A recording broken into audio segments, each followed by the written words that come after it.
Welcome back. Hey, Technical Brad here. Today's episode, we are going to split the David Brown 880 Select-O-Matic. Now this procedure will work for the 880 from year 65 to 71.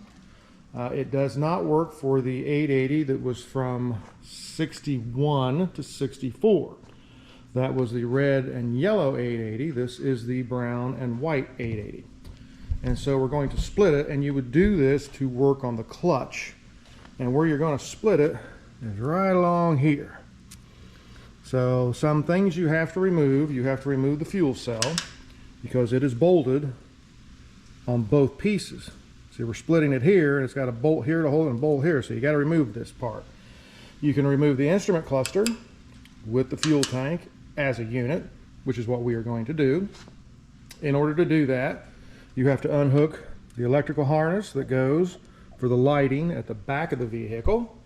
You have to undo the throttle cable and the stop cable from the injector pump. Unhook the leak-off pipe from the fuel tank as we make our way around to the other side of the tractor. The wiring harness, you disconnect it. You have your dyno, the starter would be here, we've already removed it, the wires for the starter, the sending unit for the oil pressure, and also the sending unit, which is behind here, right there. That is for the temperature gauge. And so you unhook that wire, and that's what this wire right here is. Unhook that, you're going to remove the wiring harness with the fuel cell, with the instrument cluster. We have two bolts over here that hold the brackets on, that hold the tank and the throttle assembly and all that on. So we've already got this unhooked, majority of this stuff.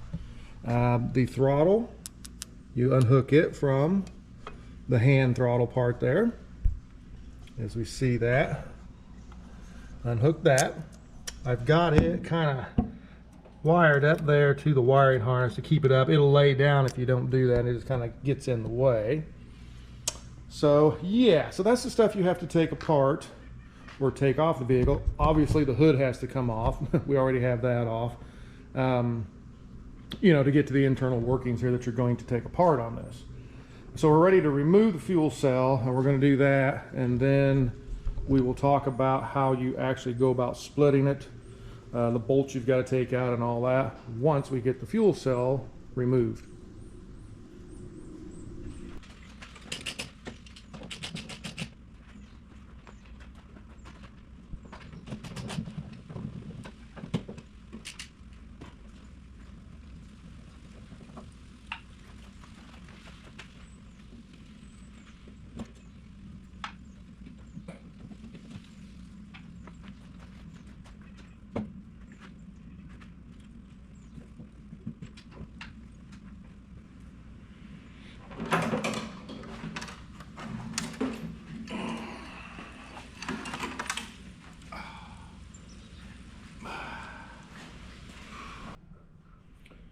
So now that we have that removed, the other thing we have to do, we have to take off the drop arm and the drag link for the steering.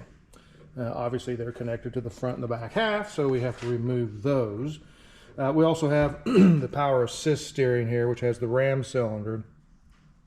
It hooks to this bracket, which is your flywheel cover. So once you get this thing apart, this depends on what you're doing with it. If you're taking the flywheel cover off, then you would have to remove the two bolts here and remove this cylinder from it so that you can get it off. But right now we're concentrating on our drag link. It has a nut down here on the cylinder. And if you don't have the power assist steering, then this will hook directly to the arm down here. And up here we have, now this one has a bolt on, of course I've already loosened these up. You have to remove the bolt out of here. Like so. And the reason is, and one other thing, you want to mark this. I put a scribe on here, right through there. So you're marking the spline here out to this side so that you know where to locate it, because this has a pretty intensive spline on it. There's a lot of grooves in this thing. But as you remove this, that groove right there, that's what the bolt goes through. And so if you don't remove the bolt, you're not going to be able to slide that off of there. So that's what we do with that. And we'll set you down here.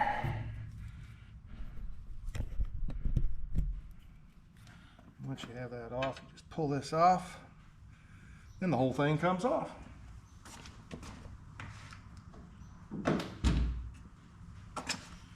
And there we go, we'll put our nuts and bolts back on here. Be ready to work with that. Now, as far as splitting the tractor, right along here, all the way down the other side, back down here, this is your split point. We have 3 bolts in here, 1, 2, and 3. You have a bolt and a nut here, a couple of bolts up here on top. We go down underneath and look at it. Oh, I gotta look at it from this side.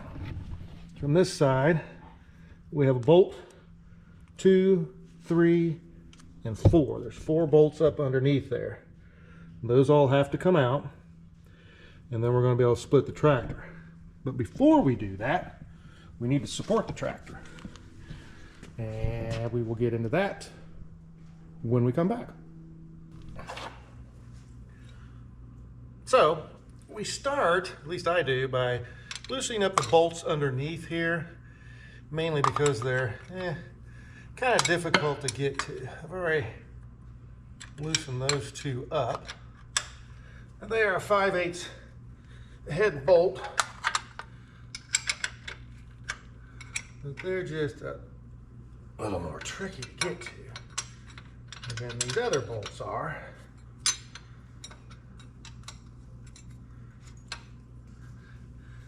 Because of the support we have down here. We have our cribbing here.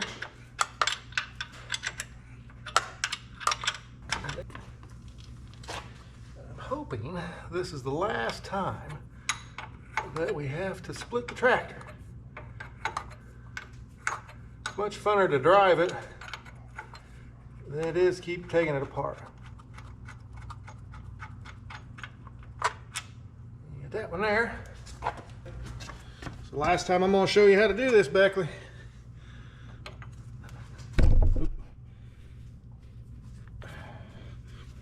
This one.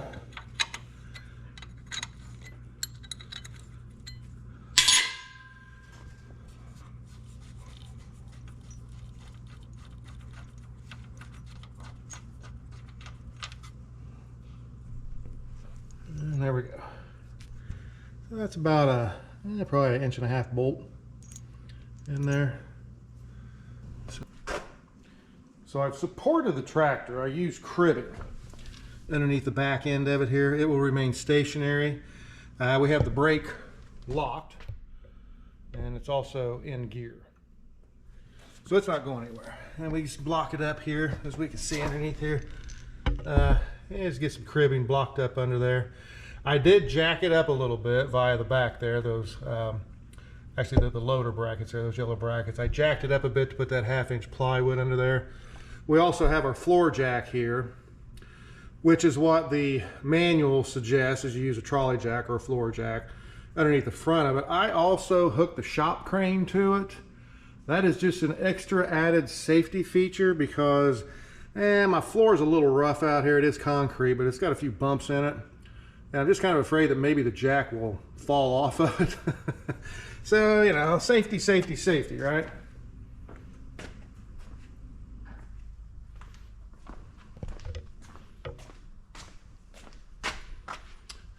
And one thing you definitely want to do is you got to wedge some 2x under here. Let's see if this was long enough or not.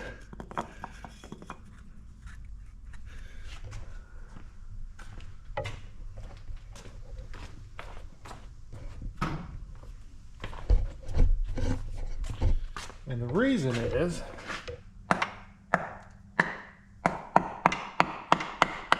because it will pivot.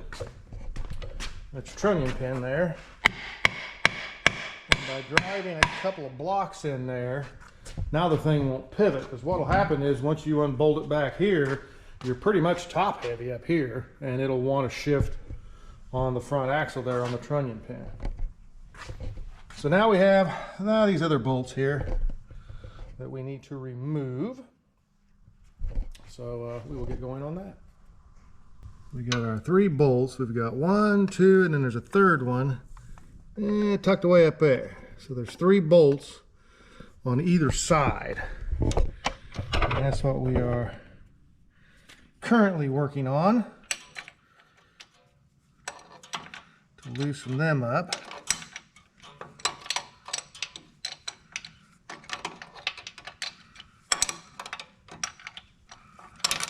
Like so.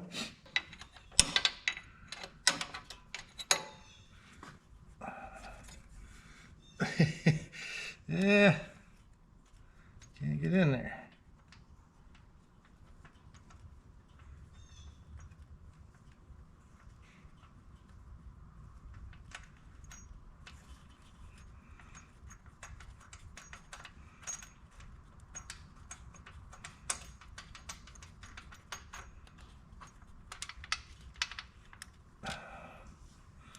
There's one.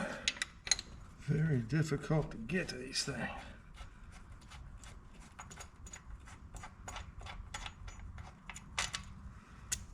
Two. And our third one.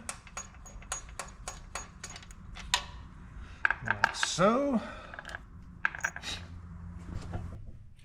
Come over here to the other side.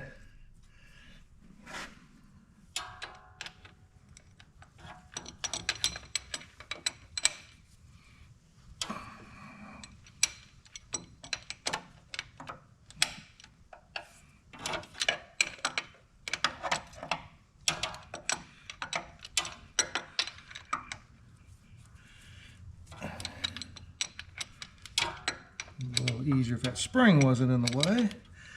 And there again, the ratchet is kind of difficult to get down in here. Yeah, they do make smaller ratchets that you should be able to use, but my ratchet is an old ratchet and it's kind of a big.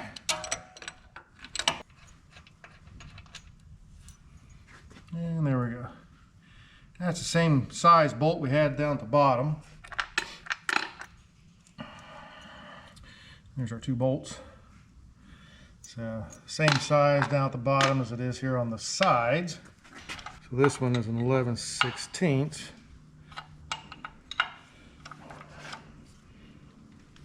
On the nut.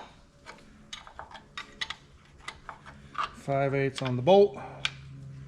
And then these 2 up here are 5/8 on the bolt. And this one back here as well. We'll go over to the other side and tighten it up. And loosen it up, don't we?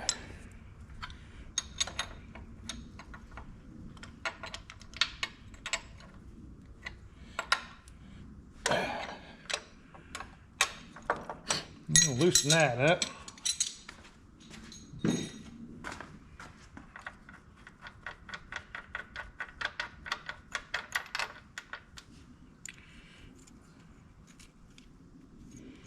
Bolt with the nut off.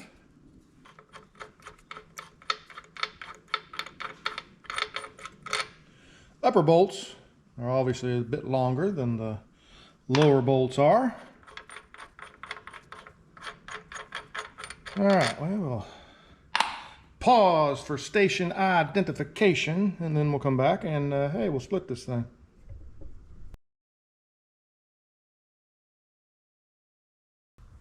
We are now ready to try to separate the tractor. So I just double check, make sure I got all the bolts out of it. Which I think we do. These out, 2, 3 out of there. Okay. All right, so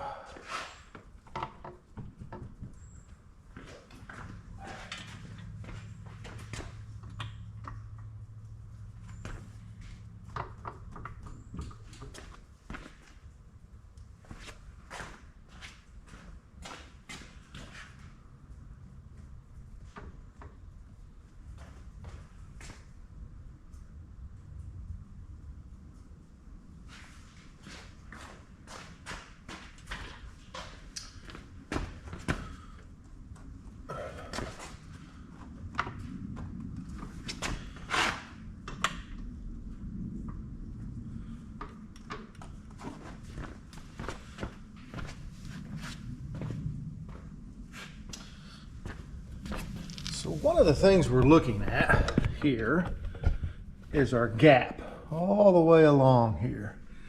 And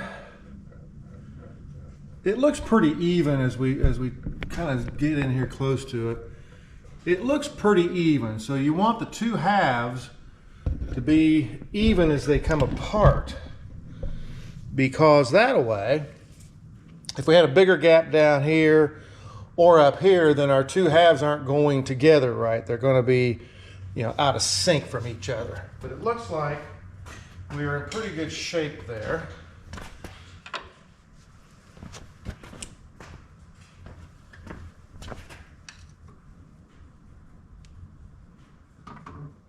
Let's see. We're off of our dowel. We've got dowels here at the bottom on both sides as well. It looks pretty much like we're away from those.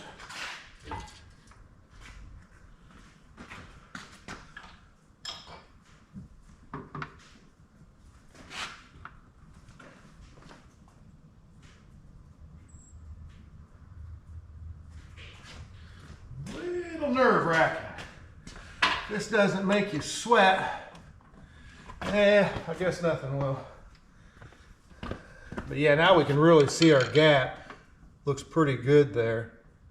And there, it popped loose. So what happened there, we're free from our bearings. You've got the pilot bearing at the back of the flywheel. Now we have the dual clutch, the live drive, so our cardan shaft fits into that. And then you also got the bearing in the cover plate.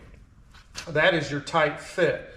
Once you get this separated, now the splines are still attached to the friction plates, but the friction plates can move up and down a little bit just because of the way it's designed. And so once you're free from the bearing, then it's a lot easier to maneuver the thing. And you can roll the wheels. It really helps if you've got two people.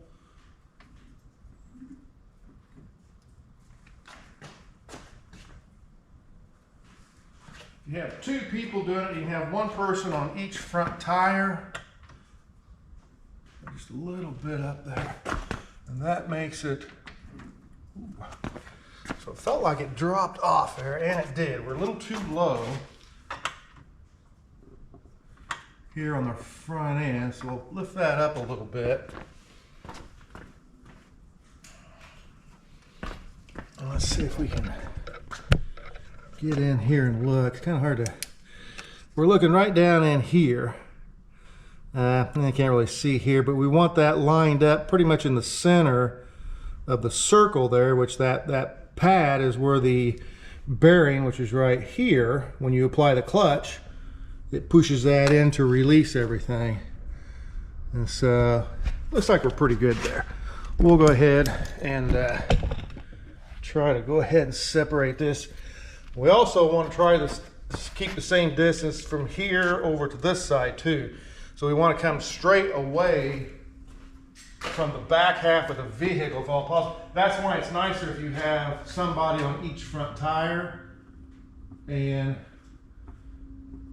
you can operate this a little bit better that way.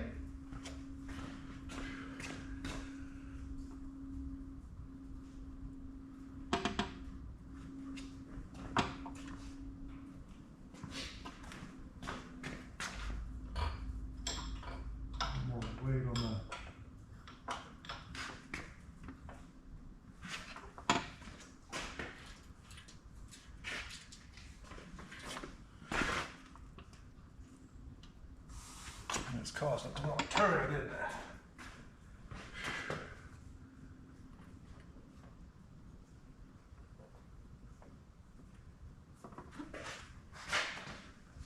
I kind of have a slight incline on my floor here, so the vehicle wants to roll backwards on me.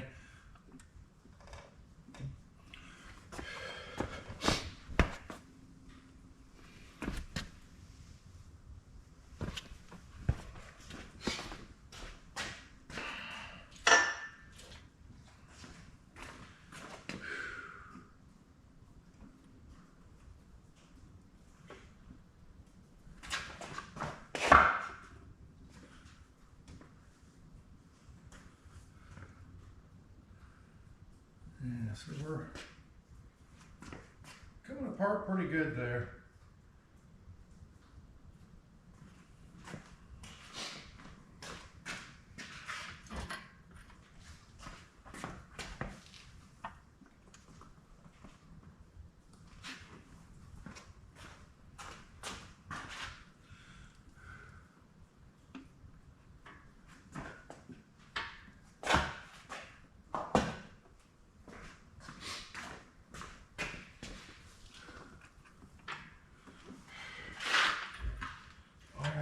This is nerve-wracking beyond belief for me personally. But, yeah, as long as we're committed. Yeah.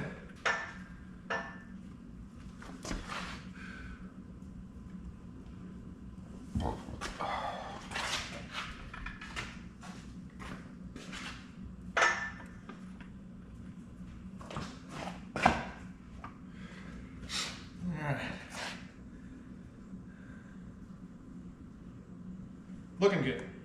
Looking good.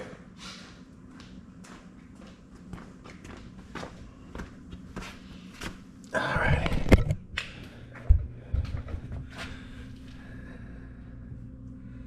And there is your back cover plate. There are your two shafts. And there's some grass and stuff got in there from when we mowed the other day. Imagine that, huh? Okay, well, we will try to wheel this thing away, get us a little room here so we can operate on it a little bit.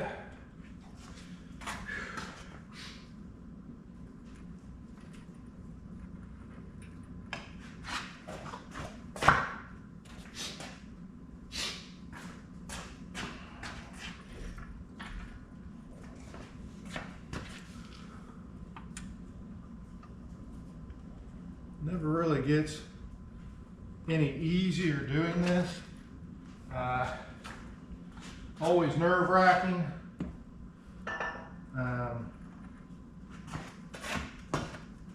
Always nerve-wracking. And if I didn't say before, I'll say it again, it's always nerve-wracking. I double up with the shop crane and the jack, just in case something slips. I like having that backup. You know, the crane can hold it, or the jack can hold it, depending on, you know, whichever one doesn't work.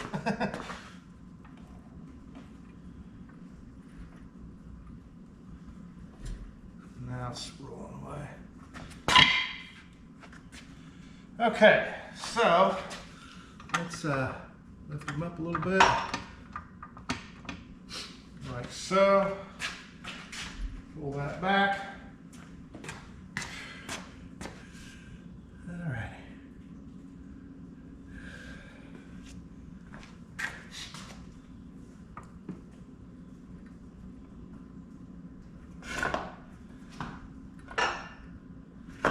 More room here. I have enough room to get in between that and, you know, work on that. We got to pull the clutch or whatever we're taking out of that. So we got plenty of room in here to do our thing. All righty. Just like that.